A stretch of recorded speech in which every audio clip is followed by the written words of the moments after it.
La révolution copernicienne, qui a lieu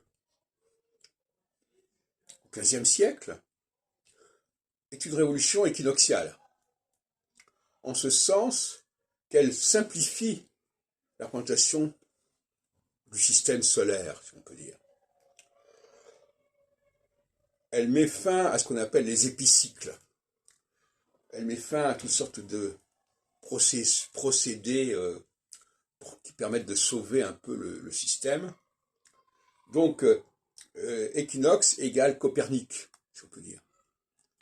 C'est-à-dire, de même que, par exemple, 1789, c'est aussi une phase équinoxiale, parce que on met fin à toutes sortes de découpages, de péages, de réglementations locales, qui complexifient à l'envi le passage d'un endroit à un autre.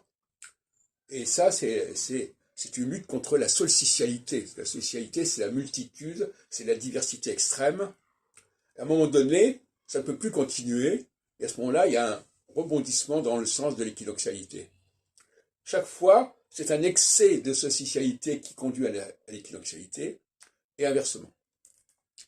Mais, faut-il préciser que le système, il est ce qu'il est. C'est-à-dire que faut pas attendre qu'il y ait un excès pour que les choses changent. Il y a des heures précises, il y a des temps précis, et au-delà de ce temps-là, ce qu'on appelle dans l'université hora est finita, au-delà de ce temps imparti, on passe à autre chose. Donc ça n'est pas lié à quelque chose qui est en train de se faire.